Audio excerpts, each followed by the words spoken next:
1 tahun ini kami nggak berani negur kamu. Kami kira kamu orangnya angkuh. Karena kamu selalu fokus depan komputer kamu sendiri. Ternyata pas sudah deket, ternyata kamu orangnya enak. Mereka nggak tahu. 1 tahun pertama aku merasa sangat tidak nyaman karena aku tidak tahu cara bergaul dengan mereka. Aku menyendiri di pojokan. Aku kerja fokus depan komputer. Karena apa? Aku nggak tahu cara membaur. Aku nggak tahu cara basa-basi. Dan orang berpikirnya kita angkuh dan sombong. Gak apa-apa. No problem. Yang penting kita tetap jadi diri sendiri dan nggak ngerugin orang. Ketika ada acara event kantor, kita tetap ikut. Kita menghargai event kantornya. Ulang tahun kantor, kita datang. Halal bihalal dari kantor, kita ikut. Kita tahu mana yang prioritas dan penting. Tapi kalau ada hal orang nongkrong-nongkrong, nongki-nongki apa, kalau memang kita nggak sanggup untuk ikut itu, ya udah tolak. Dulu, Kis masih berpikir bahwa kalau orang anggap kita sombong atau angkuh, aku masih mau membenarkan diri dan bilang, enggak, aku nggak sombong. Enggak, aku nggak angkuh. Aku cuman kurang nyaman aja. Kalau misalnya berkumpul terlalu banyak orang, apalagi orangnya orang asing, nggak terlalu dekat. Tapi sekarang enggak. Aku nggak butuh penjelasan kayak gitu, nggak perlu. Bagi Kis pribadi sekarang, yang penting kayak gini. Aku sekarang fokus live Bigo, ya udah aku jadi host Bigo. Ketika aku ada handle massage, ya udah aku fokus handle massage atau pijat itu. Ketika ada yang sewa jasa LC, oke, aku siap jadi LC-nya. Selepas dari itu ya udah, nggak perlu dengerin apa kata orang. Sudah capek. Capek ketika pengen membenarkan dan meluruskan apa pikiran orang yang belok ke sana kemari tentang kita. Capek menjelaskan siapa diri kita. Karena faktanya orang itu bukan untuk mau ngerti. Mereka cuma pengen apa yang mereka mau harus kita turuti. Dan aku nggak mampu. Kalau aku harus selalu nurut dengan apa yang orang mau, menyenangkan orang sementara aku sendiri capek. Sampai aku dibilang sama orang, aku tuh perempuan angkuh antisosial. Padahal bukan karena antisosial. Karena memang aku nggak bahagia berkumpul di keramaian yang seperti itu dengan orang-orang yang menurut Kis tuh bukan orang yang terlalu dekat. Kis ingat banget waktu di Jimbaran. Waktu itu kita ada janji pengen kumpul sesama orang Bigo kan. Aku senang banget tahu pas mau kumpul karena aku pikir adalah orang-orang yang aku kenal. Ternyata mereka mengundang banyak orang-orang asing yang lain. Sebenarnya hatiku bahagia ketika aku bisa diperkenalkan dengan orang-orang asing. Tapi anehnya tubuhku gak menerima. Pulang-pulang aku capek dan demam. Dan itu fakta. Itu sudah terjadi berkali-kali dalam hidupku teman-teman. Aku udah nyoba. Beda kalau aku gak pernah nyoba. Aku udah nyoba. Aku kumpul nih. Dalam pikiran aku, oh yang ada adalah orang ini, teman yang kita kenal. Ketika ada orang asing baru yang tidak ada kompromi atau konfirmasi ke kita, setelah itu pasti langsung gak enak badan. Capeknya tuh bener-bener capek banget. Beda rasanya. Kita butuh waktu 1-2 minggu untuk memulihkan tenaga. Karena apa? Karena gak terbiasa. Bukan hal yang memang kita suka. Karena ternyata yang kita suka adalah hanya dengan orang yang memang deket sama kita. Kayak misalnya di Bigo ini, Kis misalnya teman-temanan sama kalian, berlima deh. Kita kumpul berlima aja. Kayak Kis ingat waktu itu kerja kan di Denpasar. Ada bos kan? Ada bos, ada terapis nih. Anggap aja terapisnya 5, bos 1, admin 1. Berarti misalnya kita bertujuh nih. Kita kumpul aja tuh bertujuh, pasti aku bahagia banget.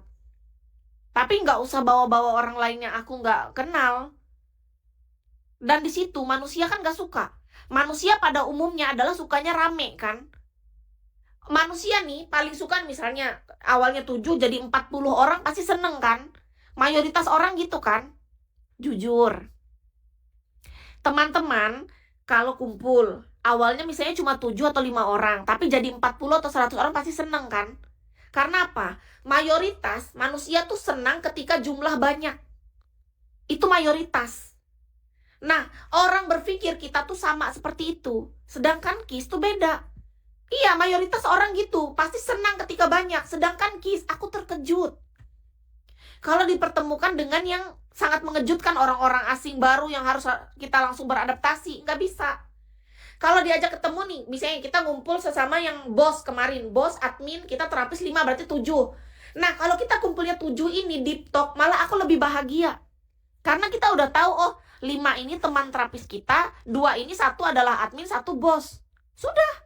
Kayak kita di Bigo deh. Misalnya nih kita ada perjanjian mau kumpul. Ada nih nanti 2 host, terus ada 3 spender, lalu ada founder, lalu nanti ada yang reseller Bigo. Nah, kita udah tahu nih orang-orangnya. Oh, oke. Tapi kita harus membangun kedekatan emosional itu. Kalau misalnya nggak ada, kita bangun itu, yakin langsung capek. Kis yakin 100% langsung capek. Kalau cuman sekali tok, tep, gitu doang, capek tuh. Tapi kalau kita sudah sering nih interaksi, misalnya anggap aja nggak ketemu secara langsung deh. Kita ketemu sering di Bigo aja. Kita udah deket. Sama kayak temen yang di Jimbaran kan. Ada temen cewek Kis 2. 1 Canggu, 1 Jimbaran itu. Kis seneng setiap ketemu mereka. Aku nggak capek. Karena apa? Karena aku merasa sudah deket sama mereka. Karena mereka dulu sering masuk ke roomnya Kis. Jadi aku merasa ada kedekatan emosional udah sama mereka. Makanya pas Kis ketemu sama dia yang orang Canggu ini, sama yang orang Jimbaran ini, aku senang. Karena beda kedekatan aku sama mereka itu memang udah deket. Jadi ketika ketemu, aku ngerasa aku udah dalam sama mereka. Manusia tuh beda, Kak. Ada orang yang dia tuh kalau dikasih banyak jumlahnya, dia langsung senang. Sedangkan Kis tipe orang yang aku tuh cuman bisa langsung dekat dan merasa nyaman hanya dengan orang yang udah aku rasa ada kedekatan emosional di sana. Dan itu bisa dibangun meskipun dari virtual. Menurut Kis. Karena aku punya teman juga di game. Aku merasa dekat sama dia. Ada cewek 2. 1 orang Lombok, 1 orang Padang. Ada. Kalau dengan kami Kis, jujur aja ya Kak, kamu Safir contoh nih ya. Kalau dengan kalian kan kita belum pernah coba, ya kan? Belum pernah Kak, jujur nih, sejauh ini aku tuh gak pernah ketemu sama viewers. Apa nanti kita mau coba? Kalian mau? Kalau mau ya kita coba. Setelah itu nanti aku jatuh sakit atau enggak, aku demam, aku kecapean apa enggak, aku nggak tahu. Kan kita harus coba. Karena kalau ketemu spender, jujur aja dari semua spender, aku kan cuma pernah ketemu spender 2. Kalau kakak nanya masalah Kak Musafir, jujur aja, aku kan gak pernah ketemu viewers. Gimana caranya aku bisa tahu? Coba. Sedangkan kita kan sejauh ini cuma ketemunya dari Bigo. Iya dong. Kis itu ketika berbicara itu dari pengalaman yang sudah aku jalanin, Kak. Kalau kakak nanya, kalau sama kami ya aku kan gak tahu, Kak. Aku gak tahu. Kita harus ketemu dulu, baru aku tahu. Aku suka dengar curhatan, makasih ya Kak Steven, udah mau mendengarkan, thank you loh. Jadi bagi Kis pribadi, semua itu memang ada batasnya dalam hidup ini Kak. Sejauh ini gak ada pernah Kis ketemu tuh sama viewers gitu. Kis pernah nge-handle pijet gitu, pernah. 2 orang. Dia ngakunya dulunya dia spender, ngakunya dulu. Tapi sekarang dia udah nggak aktif Bigo. Cuman dia pernah minta pijet sama Kis waktu itu. Pernah 3 kali lagi dia ketemu.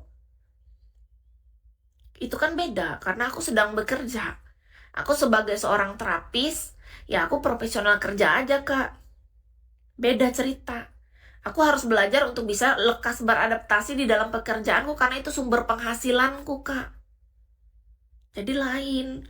Ketika kakak itu datang, aku menempatkan diri sebagai seorang massage terapis. Gitu. Jadi lain. Ketika kita kumpulnya selayaknya teman kan beda. Kayaknya emang aku gak cocok berteman atau apa, aku juga gak tahu kan. Tapi yang pasti aku ingat banget 2 temanku cewek itu, yang 1 orang Jimbaran, 1 orang Canggu. Itu aku seneng waktu ketemu mereka, gak capek aku. Beneran. Ringan, energi mereka tuh oke gitu. Aku suka sama mereka berdua karena mereka tuh ceweknya energik, terus pekerja keras, mandiri tapi manja, paham gak sih? Jadi aku nyambung sama mereka. Iya, sekarang Kis masih jadi terapis. Masih Kak. Di sini kan ada nih, ini kan IG-nya Kis. Nah di sana itu ada nomor WA Kis. Boleh hubungin ke sana ya kalau teman-teman butuh. Hubungin aja ke sana. Siapa tahu butuh pijat, masas. Silahkan. Makasih ya. Teman Kis yang orang Jimbaran sama orang Canggu itu enak tuh. Mereka mandiri tapi manja juga, jadi Kis nyambung sama mereka, enak waktu itu. Berapa? Oh, untuk price listnya cek aja di situ Kak. Di sini ada. Cek aja di story kelihatan nggak? Coba kakak cek tuh di story-nya. Di Palangkaraya, Kak.